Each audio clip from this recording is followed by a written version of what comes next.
Chapter 7. The next morning didn't proceed as I'd imagined, but how could it? 4 children clustered about me, eager for adult attention, while the weight of my aunt's unattained body hovered over all. "Can't see Miss Ada," James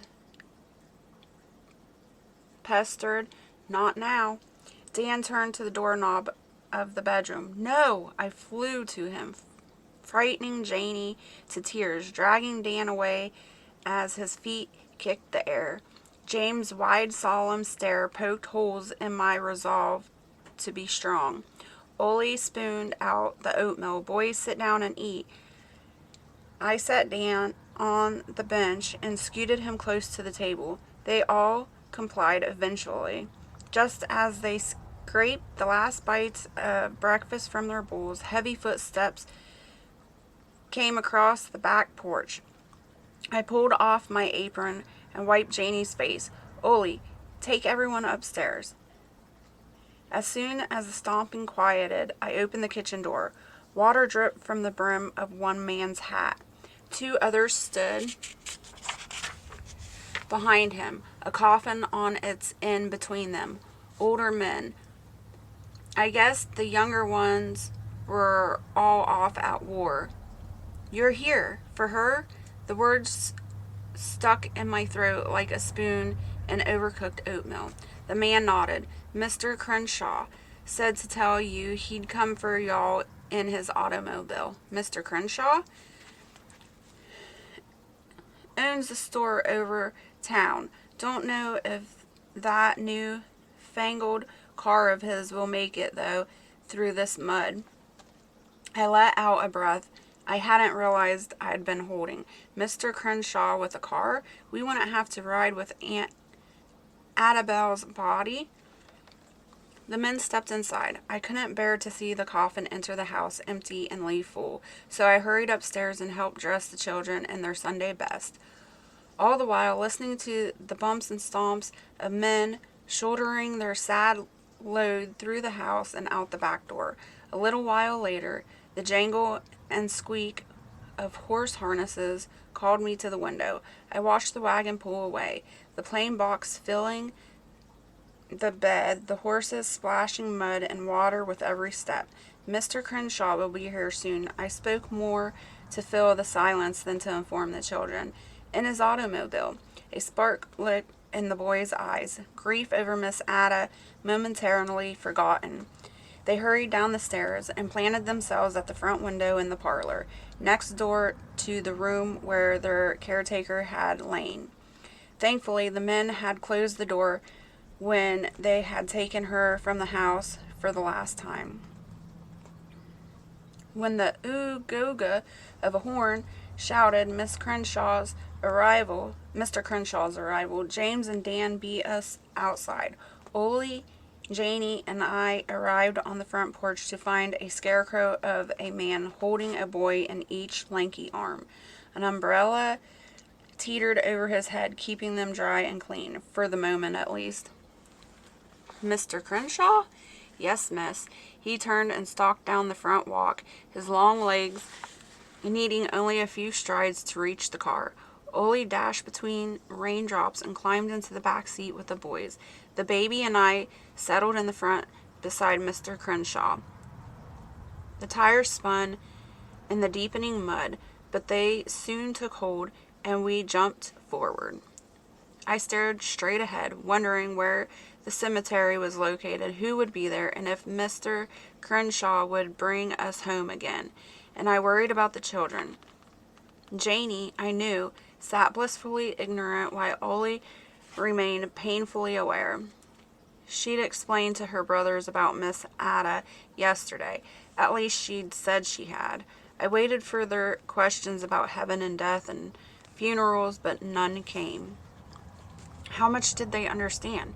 Their mother had left them less than a year ago, but did James and Dan really understand that Miss Ada wasn't coming back?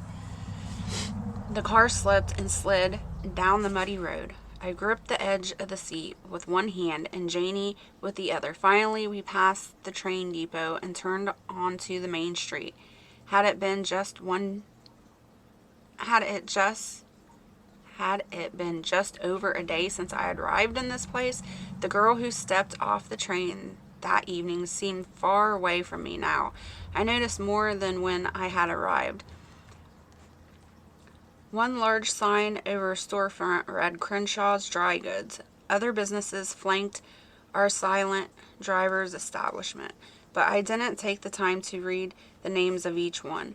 A few houses staggered within sight of the meager storefronts.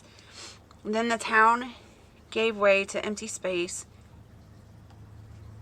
land broken by white steepled church, its stone-dotted cemetery huddled to one side.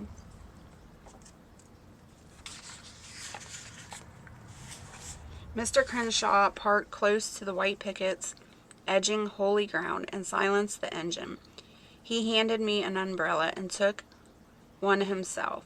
The drizzle picked up its pace, as if it dared us to race it to the newly dug grave. Dan and James tried to oblige the challenge. Ole and I held them by their shirt collars in an attempt to keep them beneath the umbrellas. A man stood beside the hole in the ground. His face reminded me of Daddy's droopy-jawed hound dog. He held a black book, I assumed to be a Bible. Beside him, the fresh-cut boards of the coffin were already smeared brown. I tried to imagine Aunt Annabelle resting peacefully inside, clean and dry. Not the Aunt Annabelle I'd seen on her deathbed. The one I remembered from my childhood. The one with soft curves and laughing eyes. Ollie must have been thinking the same thing. She slipped her hand into mine. My mama always said rainy days were the best ones for sleeping. I squeezed her hand and managed to give her a tight smile. But from the edge of my vision, I noticed James at the lip of the hole, peering downward. Dan inched forward to join his brother. Both of them stood out of my umbrella's reach now, hair plastered to their faces, clothes clinging to their small frames. I plopped the baby into Ollie's arms and stepped toward the boys. Black mud captured my boots, oozing over the ankle-high top. I managed to yank it loose as I reached for Dan's hand and led it to my skirt. He grasped the fabric in his chubby fingers, as I'd intended. Then I rested my hand on James's shoulder, keeping him near me, both boys half under the shelter of my umbrella. I didn't hear the preacher's words. Instead, my eyes wandered to the little ones now in my charge. I thought of their soldier father, missing his daughter's birth and his wife's final breath. And now, the trusted friend who cared for his children had left them in my inexperienced hands. And me, a perfect stranger to them all, I would write to him, set him at ease over the state of his family and his home. The church bell pleaded. My head turned toward the sound, scraping a graze across 3 other muddied mounds. For a moment, I couldn't breathe.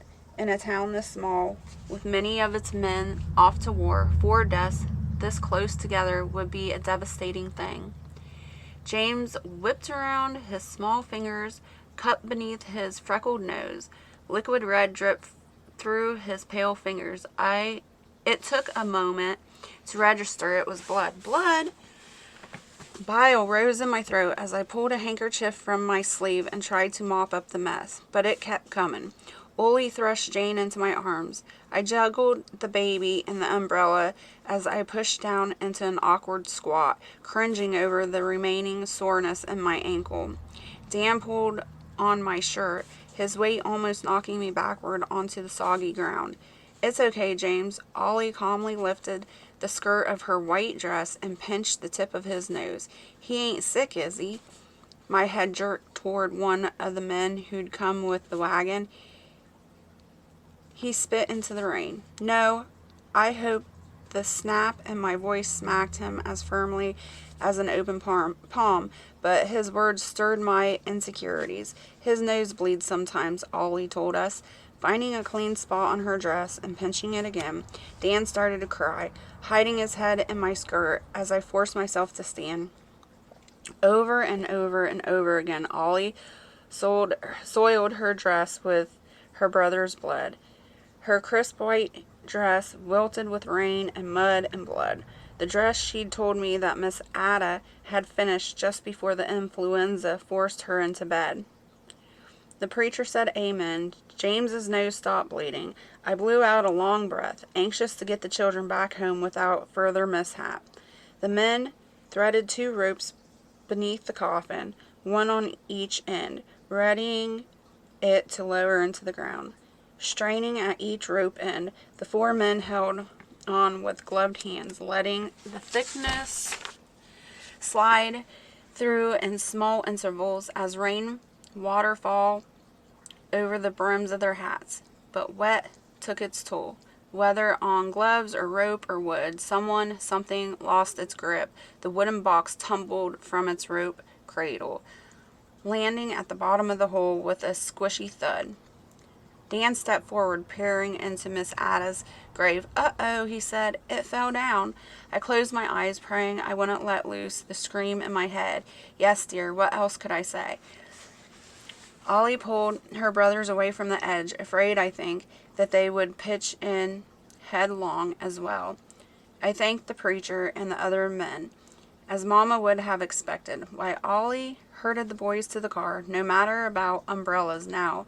Maybe the rain would wash some of the muck from our clothes. With Janie in my arms, I stood graveside another moment. Shovelfuls of mud dropped with jarring splats on the wood below. I hurried away, wishing I could overcome my ears with my hands.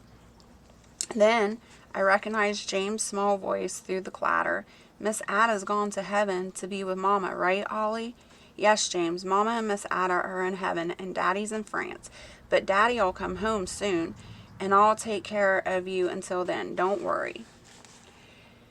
James spied me, his smile quivering. I tried to put on a brave face, but as the thick mud sucked at my boots, I thought of my aunt at the bottom of that hole, and I thanked God that the rain hid my tears from the children. All right, I'll see you next Saturday for Chapter 8.